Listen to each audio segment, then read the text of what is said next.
When you think about businesses that are selling through the roof, Allbirds or Skims, sure, you think about a great product, a cool brand, and brilliant marketing. But an often overlooked secret is actually the businesses behind the business, making selling, and for the shoppers buying, simple. For millions of businesses, that business is Shopify. Nobody does selling better than Shopify, home of the #1 checkout on the planet. And the not-so-secret secret, with Shop Pay, that boosts conversions up to 50%, meaning way less carts going abandoned and way more sales going. So if you're into growing your business, your commerce platform better be ready to sell wherever your customers are scrolling or strolling on the web, in your store, in their feed, and everywhere in between. Businesses that sell more sell on Shopify. Upgrade your business and get the same checkout Skims uses. Sign up for your $1 per month trial period at shopify.com/audioboom. All lowercase. Go to shopify.com/audioboom to upgrade your selling today. Shopify.com/audioboom. Big news! Wayfair's end-of-season sale is here. It's Wayfair's Labor Day clearance. Right now, you can score up to 70% off everything home at Wayfair. Plus, amazing doorbuster deals and 24-hour surprise flash deals on home finds in every style. This is your last chance to score end-of-season savings, and it's happening now. Did we mention fast shipping on everything? Don't wait. Head to wayfair.com today to score up to 70% off now through September 2nd. Wayfair, every style, every home.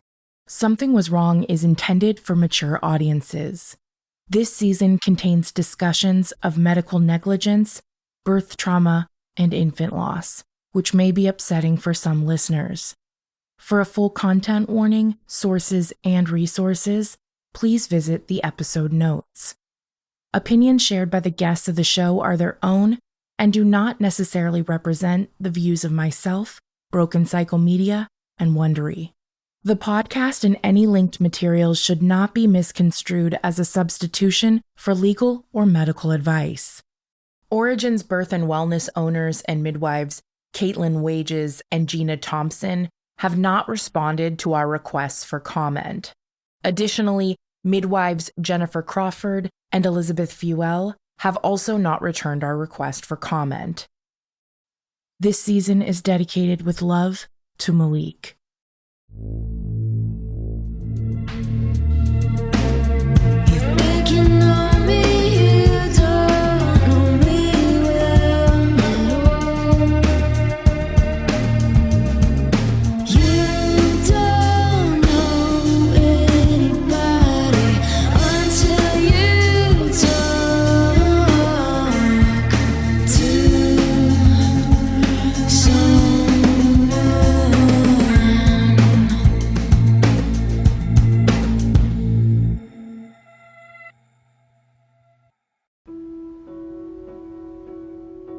My name is Amanda, and I had my son July 11th of 2023.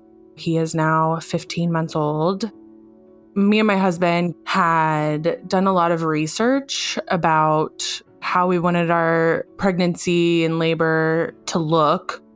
I didn't necessarily have an OB that I loved. I had a nurse practitioner that I had seen several times, and I absolutely loved her, but I knew that she wouldn't be the one to deliver my baby.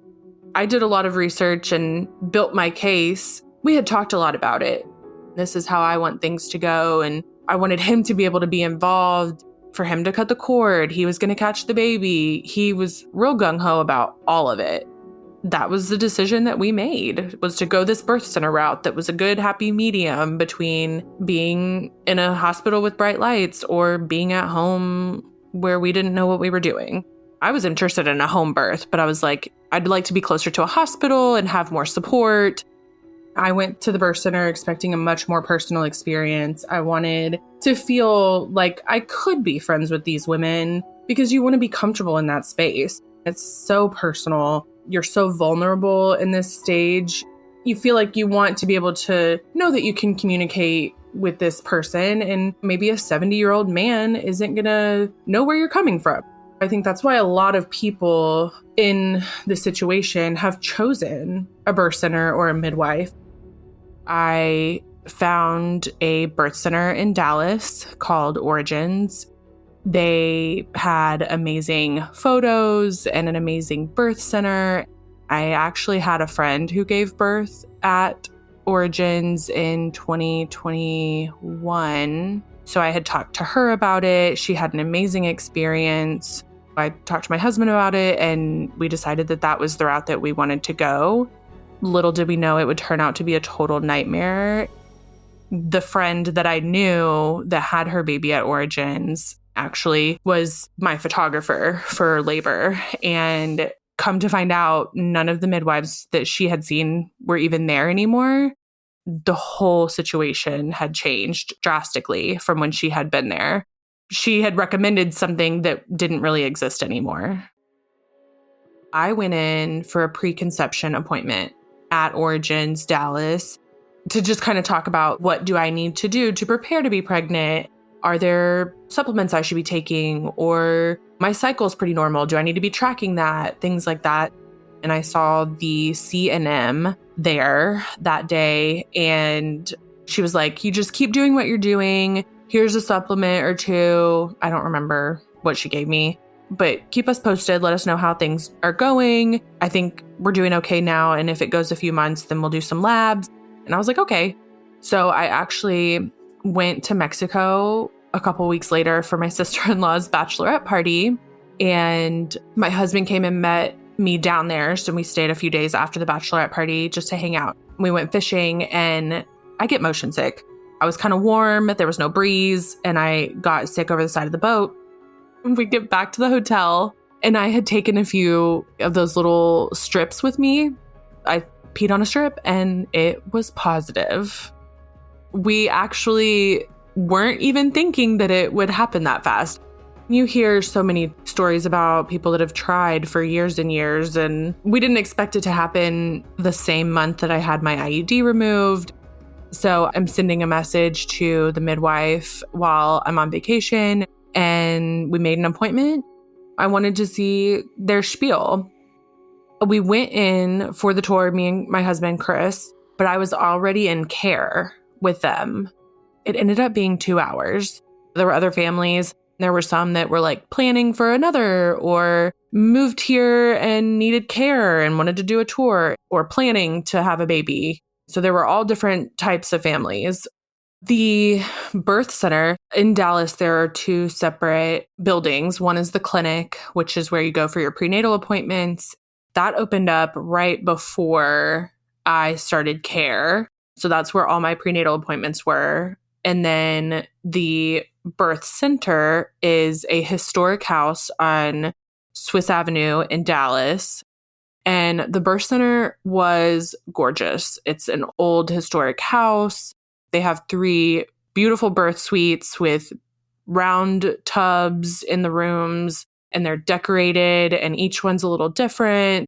You can kind of have your choice of which birth suite you prefer. One of them was like a little more log cabin-y, floral-y, and it was really a really gorgeous room. And then there was one, it was a little moodier with like palm trees and things like that, which is the one that I chose. And then the one downstairs was pretty girly with mirrored side tables and pink velvety duvet on the bed. So they're all different vibes. It's kind of like being at home, but you're not going to have to clean up or deal with any of the after stuff. They talked a lot in the tour about how they have a fabulous relationship with Baylor University Medical Center right down the street. They have a good relationship with the ambulance company. You had this amazing picture painted in your mind that nothing's going to go wrong. They said their transfer rates were 10%, and most people transfer because of maternal exhaustion, not because of complications. Going into it, you feel really safe, like you've made the right decision. And there really aren't enough statistics in Texas or the United States for them to be spewing statistics like that. According to Origins is the best. Caitlin was the one that gave the tour, and she felt like she was going to be really involved in the whole thing. She was never there. I'm almost positive I never saw her again. Caitlin and Gina, those were the owners, and they were both certified midwives, right? Yes, they are both certified professional midwives, and they both are licensed. I saw Caitlin at that tour, and then I never saw either of them for the rest of the time. I started care. It might have been like Halloween. It was because I was wearing cat ears to my first appointment for prenatal stuff at Origins. At the beginning, I took some labs and my progesterone didn't seem to be going up how it should have been. Progesterone is a hormone that supports menstruation and maintaining a pregnancy. Low levels of progesterone hormone can cause complications in pregnancy and can be given as a medication that comes in capsule form. So they put me on progesterone and I took the pills as they told me to. And then I got to the end and I had like 3 pills left. I sent them a message and I was like, what am I supposed to do now? And they were like, well, you need to come back in for labs, but we can't get you in until next week. You should keep taking them and we'll wean you off. And I'm like, well, that's weird. Why didn't anybody tell me that before now? What if I had just stopped taking them? That seemed kind of strange to me. I had a ton of appointments canceled or rescheduled at the beginning. I feel like you hear stories about that at the OB's office. They're delivering babies, so you either have to see somebody else or you have to be rescheduled. So while it was frustrating, I didn't necessarily think that that was call for concern. Not necessarily normal, but also not abnormal. I thought that my care was mostly good. I saw all of the midwives pretty regularly. They tried to really keep you on a schedule of you see this person and you won't see them again for like 2 or 3 visits. So I saw everyone. At one point, Jennifer Crawford, she was out for several weeks. So I didn't see her until my glucose appointment.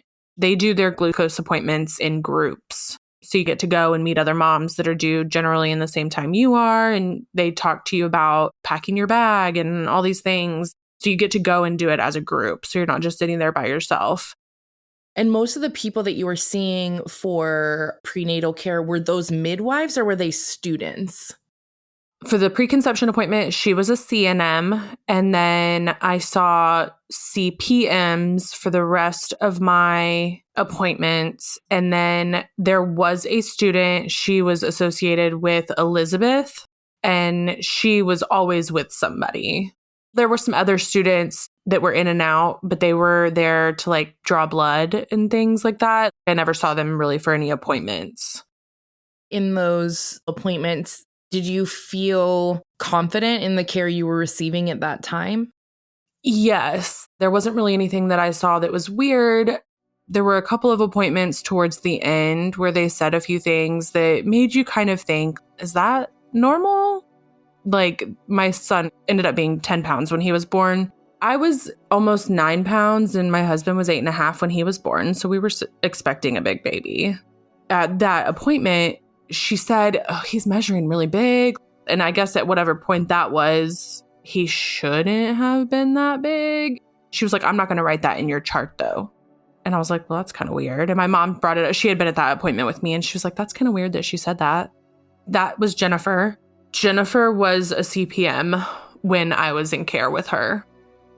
Jennifer Crawford was allegedly an unlicensed student midwife while caring for Kristen during her pregnancy and labor at Origins Birth and Wellness. However, Jennifer did later receive her certified professional midwife license from the Texas Department of Licensing and Regulation on May 20th, 2022, before Amanda's care. I didn't see Jennifer until the glucose appointment, and then I saw her for several appointments towards the end, like at 32 or 36 weeks. I didn't have any complications. They always checked my blood pressure. My blood pressure was always fine. I know that can be a sign of preeclampsia, but that never came up. They never had to retake my blood pressure. The swelling did get pretty extreme. I felt like that was kind of normal for me. There are times in my life when I swell, like flying on an airplane or things like that. So I never was alarmed by anything that had to do with my pregnancy. My baby was due in July. I gained 60 pounds. My back hurt the whole time. It was hot. My office air conditioner wasn't working very well. So I was hot and sweaty and swollen. but I felt pretty. My hair was long and gorgeous, and my ponytail looked great. We were really blessed to be able to enjoy that time in our lives. Regardless of the Texas heat, we have a pool, so I had that to help me. I'm really thankful for sure. When you think about businesses that are selling through the roof, Allbirds or Skims, sure, you think about a great product, a cool brand, and brilliant marketing. But an often overlooked secret is actually the businesses behind the business, making selling, and for the shoppers buying, simple. For millions of businesses, that business is Shopify. Nobody does selling better than Shopify, home of the #1 checkout on the planet. And the not-so-secret secret, with Shop Pay, that boosts conversions up to 50%, meaning way less carts going abandoned and way more sales going... So if you're into growing your business, your commerce platform better be ready to sell wherever your customers are scrolling or strolling on the web, in your store, in their feed, and everywhere in between. Businesses that sell more sell on Shopify. Upgrade your business and get the same checkout Skims uses. Sign up for your $1 per month trial period at shopify.com/audioboom. All lowercase. Go to shopify.com/audioboom to upgrade your selling today. Shopify.com/audioboom. Hey there, True Crime Podcast fans. It's Patrick and Jillian from True Crime Obsessed. Each week on TCO, we recap a true crime documentary everyone's talking about, and we do it with heart, sass, and just the right amount of humor. So if you like the kind of podcast where two good friends chat about a case in a thoughtful way that centers the victims, you really got to check us out. Yeah, we cover the well-known cases that you hear about in the news and the underreported cases that desperately need more attention. For almost 9 years, we've been one of the most popular true crime podcasts out there. We have over 30,000 five-star reviews on Apple Podcasts, and our brand new YouTube channel has over 50,000 subscribers watching our full-length video episodes too. So find and subscribe True Crime Obsessed wherever you get your podcasts. When you think about businesses that are selling through the roof, Allbirds or Skims, sure, you think about a great product, a cool brand, and brilliant marketing. But an often overlooked secret is actually the businesses behind the business, making selling, and for the shoppers buying, simple. For millions of businesses, that business is Shopify. Nobody does selling better than Shopify, home of the #1 checkout on the planet. And the not-so-secret secret, with Shop Pay, that boosts conversions up to 50%, meaning way less carts going abandoned and way more sales going... So if you're into growing your business, your commerce platform better be ready to sell wherever your customers are scrolling or strolling on the web, in your store, in their feed, and everywhere in between. Businesses that sell more sell on Shopify. Upgrade your business and get the same checkout Skims uses. Sign up for your $1 per month trial period at shopify.com/audioboom. All lowercase. Go to shopify.com/audioboom to upgrade your selling today. Shopify.com/audioboom.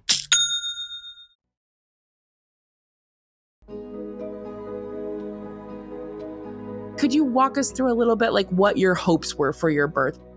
I'd never been through this, so I didn't have a real clear picture, but there were a few things. I wanted everything to be unmedicated. That's why we chose the birth center route. I made playlists for all the situations. I had a playlist for that really transitional time. So I wanted like some calming songs about love, and the getting the baby out playlist, like some rap and R&B. I don't even know if we turned on any music while we were there. Maybe at the very beginning. I spent weeks on this playlist. I was very prepared. I didn't know what it was going to look like. I'm like, yeah, we'll just turn on a playlist. I'll have full control. It was great in concept. I picked out essential oils so that maybe the place would smell a little bit more like home. I had a TINS unit because I know that my back always hurts, and I figure they talk a lot about back labor, and I took my blanket. I had all my snacks packed. I had the drinks that I liked. They want you to make a labor soup to eat after you give birth that's full of nutrients and things. And so we made our version of labor soup. I took off on Friday, the 7th of July. I've gotten most of my work situated. I had already started delegating everything. My inbox was cleaned out. my husband and I had made a plan on Saturday to go and have like a whole day, just us. We went shopping. We walked around the mall. We went and ate 3 meals out. We went home and took a nap in the middle. We got a massage. It was a whole day just about us. It was really sweet. And I'm so glad we took that time for us to get to be together, just us for one full day. We didn't really have to think about anything else or do anything else. And the nursery was set up. It was really sweet for my husband to plan that. We went and ate like spicy Thai food to try and get the ball rolling. We went home and went to bed. And I woke up at 6 a.m. and I was like, that doesn't feel normal. Is this a contraction? That's weird. I wonder if this is labor. I got up at 6 and took a shower and I was like, I think this might be it. It was early labor. I labored all day at the house. My husband was tracking contractions. They tell you not to, so that you're not like, oh, well, why is this one longer? Why is this one shorter? Or how long are they? My husband was keeping watch so that I didn't really have to think about it. I had been in bed for most of the day. Afternoon, evening, I got up and started moving around, got on the yoga ball and was trying to get things going more. We actually called the midwife at like 6 or 7 o'clock. She's listening on the phone. My husband's talking to her. This was Elizabeth. She said, we'll meet you at the birth center. And we were like, okay, this is it. I'm laboring. My husband's packing the car. I'm texting my boss. I'm like, this is it. See you in a few months. We get to the birth center. My photographer's there, me, my husband, the midwife, and a student. We go in. We're giddy. We're excited. The baby's coming. We hang out there for a couple hours. And I can't remember if she checked me a cervical check or not, but she said this wasn't active labor. We'd give it a few more minutes, see if I went into active labor. And if not, then we would go home and try to get some rest. We hung out. It was about 10 o'clock. She sent us home. She would call me in the morning to see how things were going. I was really upset because I didn't want to go home because I knew the baby was coming. We didn't live like right down the street. We were probably 10 or 12 miles down the highway in Dallas. And I was like, what if I'm not in labor now, but then I hit active labor at rush hour traffic tomorrow? She's like, everything's going to be fine. Just go home. So we go home. We both lay down, tried to sleep. I think I woke up at like midnight and I was moving around the house. I tried to sit on the bar stools in the kitchen. My insides were churning, it felt like. And so I finally woke my husband up and he was like, are you sure this is it? And I'm like, pretty sure. Because I don't know. I've never been through this. We called the midwife back and she said that we could come back. She would meet us there at 2:45. I'm like, I don't even know if I can get in the car. What if I have one of these contractions in the car? And my husband's like, you have to get in the car. We go outside. It's 2 o'clock in the morning and my mom is sitting at the end of our driveway. We didn't call her after we got home, which was when we were supposed to be resting. So she freaked out and she shows up at our house because she was worried about us. I'm in no mood to be talking to her. It's almost 3 o'clock in the morning. I'm like, get in your car and just follow us there. So her, my husband, me, my photographer, all go back to the birth center. We got there back to the birth center at 2:45 on Monday morning. I'm pretty sure I'm in active labor. My photographer was pretty sure I was in active labor. The midwives agreed with us at that point. So we labored in the bathtub and just around the room the whole time. I guess this is the point where we would have turned on the fun playlist, but I don't think we ever did. We're hanging out, try to get some rest, labor a little bit, move around. There was somebody else that showed up downstairs and labored while we were there. And I think she had her baby really fast. She was gone. And then 2 other people during my entire labor showed up and had babies while I was there. It was brutal. My mom has gone and gotten snacks. We've called somebody to come to the house and take care of the dogs. We feel like everything's set and situated. I don't really feel like there's very much progression happening. I'm just laboring and I'm listening to other people have their babies around me. I'm exhausted because we didn't really sleep on Sunday night into Monday. in the afternoon, they call the chiropractor to come to make sure that I'm comfortable, make sure the baby's in the right position. There were several notes about me snoring in my labor chart. So I was sleeping during a chiropractic adjustment. I was exhausted already. They did check me at 3:45 on Monday, and I was 7 centimeters dilated, 100% effaced. And that is when they ruptured my membranes. And they told us that if they ruptured our membranes, that the baby would come. We were like, hell yeah. Let's get this baby out. We're exhausted. This could take 10 hours or it could take 30 minutes. When somebody says 7 centimeters and you're supposed to be at 10, you're like, okay, breaking our water could get us this last 3 centimeters and we'll be ready to go. She checked again at 8:30 and I had an anterior lip.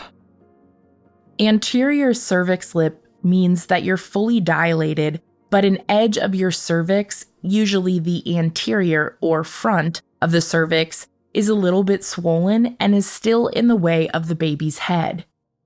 And I was still 100% effaced. Essentially what they do is they rub their fingers around the inside of your cervix to kind of get it to pop open. She did the finger thing to try and get it to, I guess, flip through several contractions, and that didn't happen. Was it painful when she did it? No, and I've heard that it is painful, so I'm not even really sure if she did it right. How are you managing your pain? Were you attempting to do all of that naturally? Yes. So I had my TINS unit on my back and on full blast. I was moving around the room, and I do think that that helped a lot to be able to be in different positions and not just stuck laying on your back. They call it the Captain Morgan, where you have one leg lifted, breathing through your contractions and kind of swaying with those contractions. Chris was rubbing his hands up and down my arms. So it was all natural. There was no ibuprofen or anything. I didn't take anything like that. I was exhausted. It got late, so me and my husband laid down in the bed in the birth suite, and there was a woman downstairs laboring, and there was a woman next door laboring.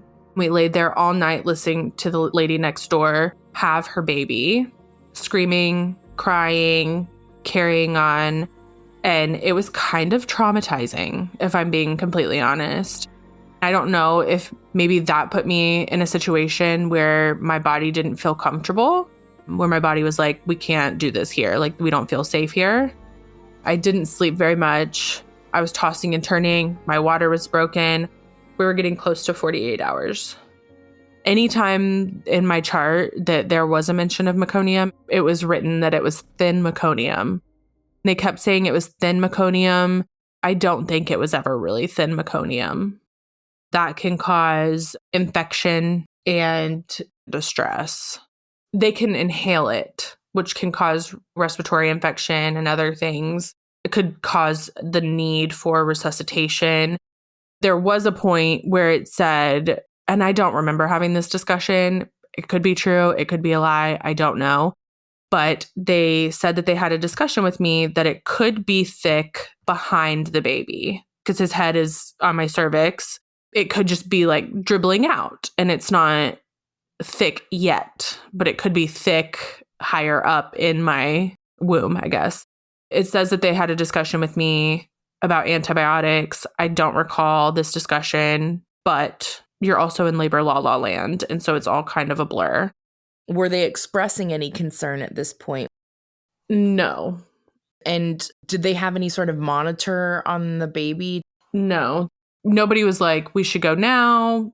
They were like, this is all pretty normal. Meconium wasn't something that I did a lot of research on because I hadn't really heard of it. It wasn't really something that I felt like I needed to do research on. I didn't really know if we should transfer to the hospital or how serious it was. I trusted my provider would tell me if that was something serious enough that we should move to the hospital.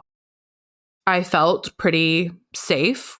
I really trusted them through the whole process. And looking back, I probably shouldn't have. At 3 a.m., my neighbor had her baby. We've listened to her all evening and night into the morning. I actually knew her. She was in my birth class as well. I had severe heartburn, so I was not sleeping. My husband's trying to sleep next to me. He's also listening to this woman next door. It was not conducive to good rest. The midwives are changing out every day at 8 a.m. and 8 p.m. So we've had different midwives through this whole thing. They were few and far between. They didn't really spend a whole lot of time in there. I mean, they would come and like spend 30 minutes with you, but then they would be gone for hours.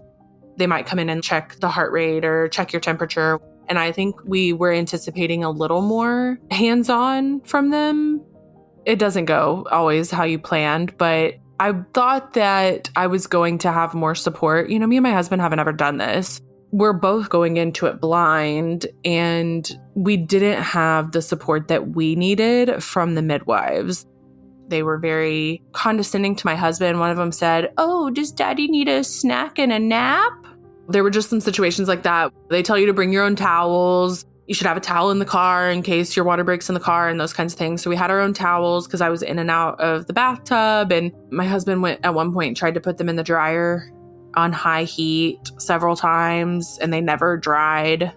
One of the midwives' teenage daughters was the cleaning crew for the other birth suite where that woman had her baby in the middle of the night. There's no kind of policy or anything for who needs to clean a birth suite. So you just have anybody. Like, it could be me. I could go clean a birth suite. Seems like there should be some standards for that, like the same standards as hospitals have. Shouldn't that be the same? It should be.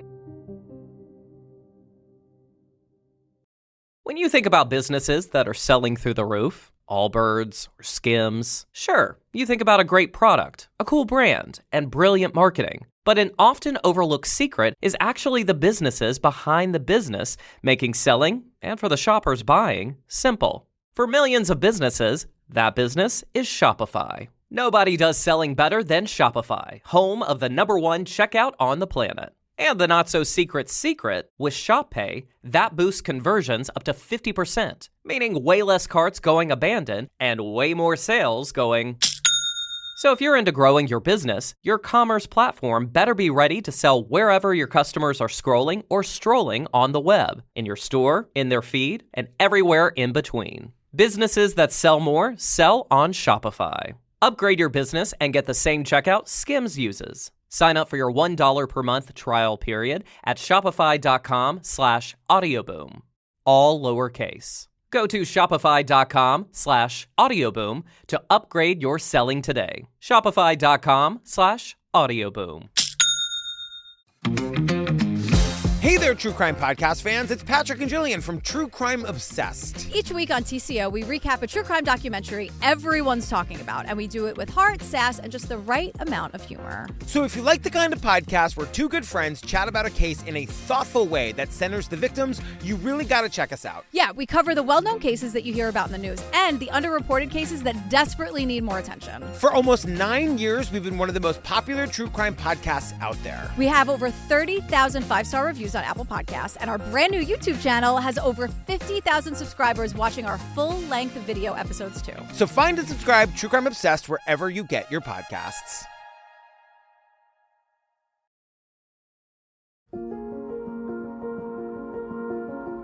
At 7:30 a.m. on Tuesday, they come in, they check, they say, "I'm 10 centimeters dilated, 100% effaced.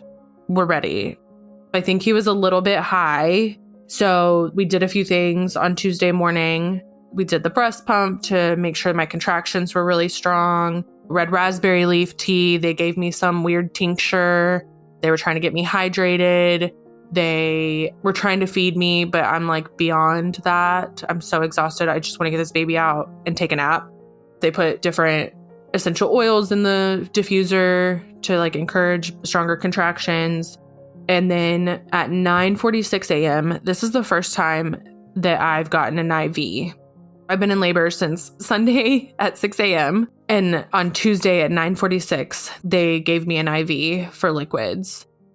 Elizabeth was there and her student. And then Ashlyn, the CNM, she was in clinic that day. She was the one that I felt closest to, and she had been in and out during my labor. But Elizabeth, I think, had just come back on Tuesday morning, and Ashlyn was in and out between patients. We've pushed and things during this time, but at 10 o'clock on Tuesday morning, Chris asked, this is in my chart, when it was going to be time to go to the hospital. And the midwife said that there was no need, that until mom and baby are showing signs of distress, that we're fine where we are and there's no need to transfer care. And that's in your chart. Yes. And he had been talking about it prior to that. I mean, we're exhausted. He's exhausted. I'm exhausted. My mom's exhausted. She's been in and out. She went home for a little bit. I'm sure the midwives are exhausted. So he's like, is there a deadline? Is there like at this point, we should go to the hospital? And she's like, no, everything, is normal. Everybody's heart rate's normal. Everybody's good. Nobody needs to go anywhere. We're fine. Tuesday at 10:59, my chart says patient is snoring because I'm exhausted. And they had said the most common reason for transfer is maternal exhaustion. And they still haven't transferred me. I had a discussion about meconium with the CPM, which was Elizabeth. Midwife discussing with patient the risks of meconium, including MAS and infection. Meconium aspiration syndrome is when a newborn baby breathes in a sticky substance called meconium just before or during birth. It can cause breathing problems and respiratory distress. According to Johns Hopkins University, meconium aspiration syndrome, a leading cause of severe illness and death in newborns, occurs in about 5 to 10% of births. Discussing with patient the possibility there is thicker MEAC behind baby and the possibility of baby needing suction or resuscitation after birth. Midwife advised patient that as long as baby and mother of baby are showing no signs of infection or distress, we can continue with current plan of care to birth at birth center, but if baby or mother of baby decompensate at any time, transfer of care will be necessary if thick MEAC becomes evident prior to birth. Patient and father of baby verbally understand and agree to continue with current plan of care to birth at the birth center. So apparently we had that discussion. They gave me another IV at noon. There's a note in my chart at 2 o'clock in the afternoon that says thin meconium. At 2:40, they say we should start pushing. We're doing some pushing exercises. We think the baby's going to come. I'm exhausted. I can barely push. At 3:15, Ashlyn, the CNM, recommends transfer since baby is in the same position that baby was at noon. When Ashlyn said, I think now is the time to transfer, my husband snatched up all of our shit. He was fast and furious, putting it in the car, packing up everything. He was ready. I think that him and my mom probably had conversations that I wasn't a part of because I was in labor la land. I know that Chris had asked the midwives several times, like, is it time to go? They just never said that it was time. They just kept saying, well, she's fine. Everything's fine. I think they should have transferred me long before. I was at 10 centimeters at 7:30 that morning, and we didn't transfer until almost 4 o'clock that afternoon. I can barely get down the stairs. I can barely walk. It was really bad. I was pretty dead to the world. I'm sure my husband thought the worst. I could lose her. I could lose the baby. My mom, I think, was thinking the same thing. Like, this is really scary. I was willing to do whatever the hospital told me I needed to do. Birth plan out the window. I did not care. My husband drives us over to the hospital. We get out. They put me on a wheelchair and wheel me in. We get a room. Really, I feel like shit. When you're in the onset of the flu and you're like, this is it, I'm about to go down. That's how I felt. My body was drained. I was weak. I was dehydrated. She's like, I'm going to give you Pitocin. I'm going to give you an IV. I know this isn't what you wanted, but I think you're going to need these things to get the baby out. And I want to avoid C-section. My husband's thinking we're going in for a C-section because it was so bad. They recommended an epidural with the Pitocin, and hopefully my contractions would come back strong enough to help get the baby out, and we would avoid a C-section. You hear horror stories about an epidural and like the needle. That's so scary. I was like really, really, really not wanting to do the epidural. And I am so glad that I got that epidural. I was ready to party in Vegas once they put that epidural in. I felt amazing. When I got my epidural, they gave me a catheter and I had 700 milliliters of tea-colored urine. That's how dehydrated I was. And I had 2 IVs before we left the birth center. You're not supposed to eat in the hospital. I was like, I'm going to eat because I feel like I can eat. Chris went and got me Chick-fil-A. The nurse was like, I'm not supposed to let you eat Chick-fil-A. And I was like, okay, well, let me just shovel a couple more nuggets in my mouth. I'm hungry. I haven't eaten anything real for days. So I'm feeling really good at this point. I take a little nap. I guess it was probably about 10 o'clock. The doctor comes in and says it's time to push. And I pushed for about an hour. And then my nurse went home. I loved her. I've looked her up on the internet to try and find her because I loved her so much. But then her roommate took over in her place. Loved her as well. They were amazing. We pushed for another 30 minutes and the doctor that had taken over was delivering another baby. And the resident was like, okay, I just want you to give me a half push. And I was like, I don't fucking think so. This is a full push. You can't tell me to hold back. I'm not holding back. And I said, you better get ready because this baby's coming out. And we had a baby. I labored 6 a.m. Sunday to 11:33 p.m. on Tuesday. I have never felt so relieved in my life to have my baby. We didn't know the gender of the baby, and I didn't even really care. I didn't even care. I was so glad that he was out and alive, and my husband didn't get to cut the cord, and we didn't get skin to skin right away, but he was alive, and he was healthy, and he was 10 pounds, and that's not the case for everyone. There are so many people who have been hurt by these midwives who didn't get to meet their baby or who did meet their baby in terrible, terrible circumstances. And I was just really, really, really thankful in that moment. He never had any kind of fever or infection. He was never jaundice or anything like that.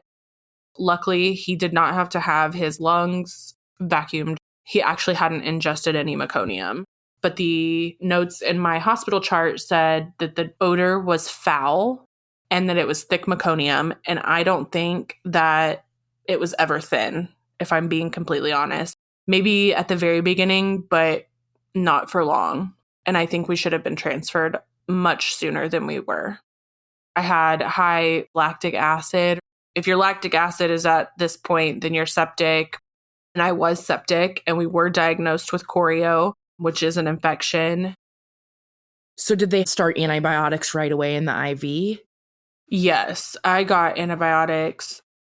Chorioamnionitis is a pregnancy infection that can lead to complications for both mother and baby. Symptoms include fever, fast heart rate, painful uterus, and foul-smelling amniotic fluid. It's more likely to occur when your water's broken, which is one of the reasons providers may want you to deliver within 24 hours, because the risk of infection is much higher. Chorioamnionitis can cause serious complications for both parent and baby, including postpartum infections, premature birth, neonatal sepsis, and cerebral palsy. They were really worried about me, and I didn't realize how sick I was. I think I had 104 fever at one point. My heart rate was high. I was tachycardic for a little bit. It was like all hands on deck. They never took me away. They never put me in the ICU, but they were monitoring me really hard. And luckily, nothing was wrong with the baby. They had somebody come do an EKG on me because of my heart rate. They had to come draw blood all night. People come and check on your baby all night and do things with him.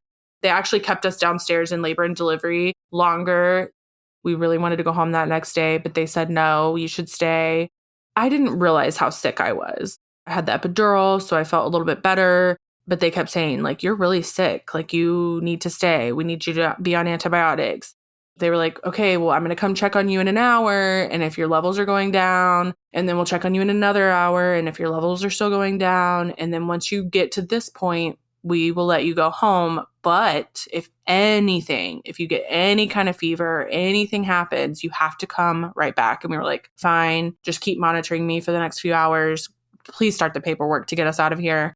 They said, okay. Everything actually got a lot better fairly quick with all the antibiotics and everything. They did keep monitoring me. By the time it was time to go, I was on the mend. My levels were back to normal. I never had another fever or anything like that. We were really in the clear.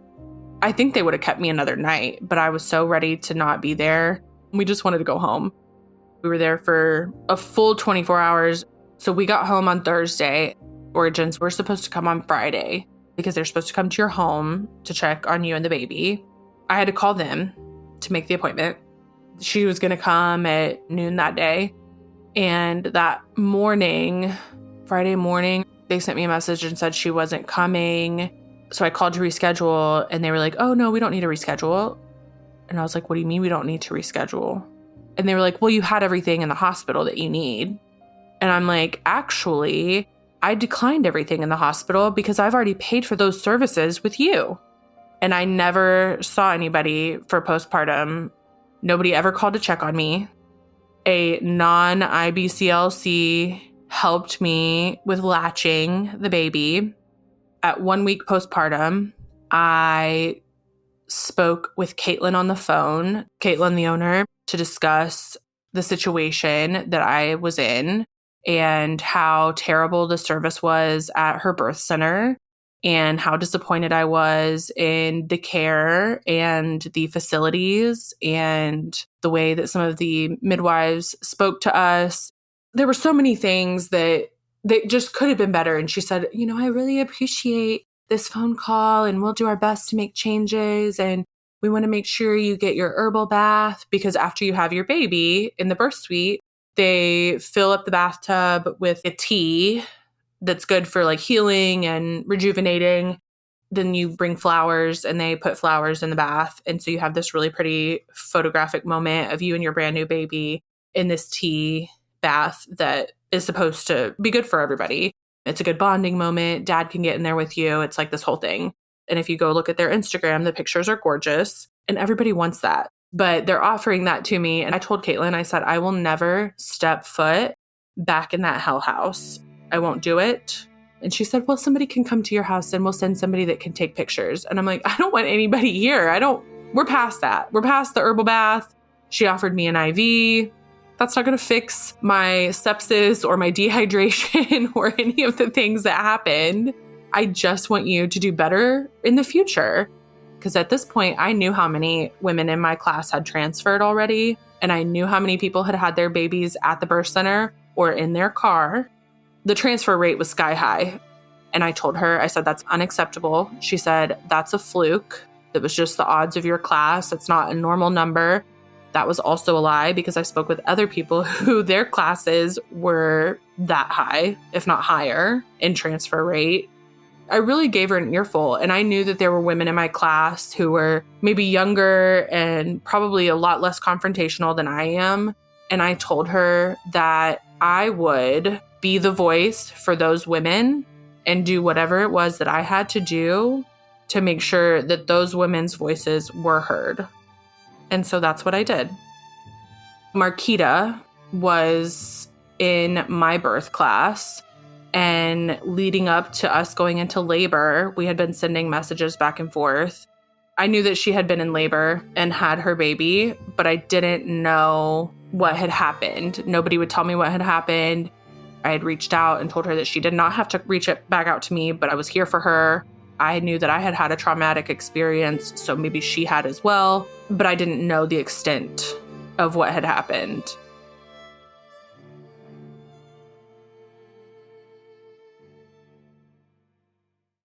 Next time on Something Was Wrong. I actually came to Origins in the middle of my pregnancy. I was 20 weeks pregnant. Towards the end, I was seeing Jennifer more. I was very healthy. My son was very healthy. There was no issues. I didn't even have morning sickness. There weren't really any red flags. until I went into labor and went to origins. It wasn't until things went abnormal is whenever they had no clue of what to do. Kristen created a survivors group on Facebook that has reached 40 plus women now that have all had traumatic births with origins.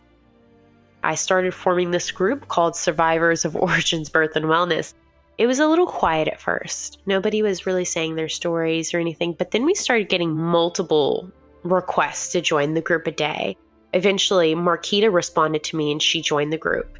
And then I posted my story in the group, and then she posted hers, and then other people started to post theirs, talking about all kinds of different things happening in pregnancy, failures to address abnormalities and concerns, and near misses.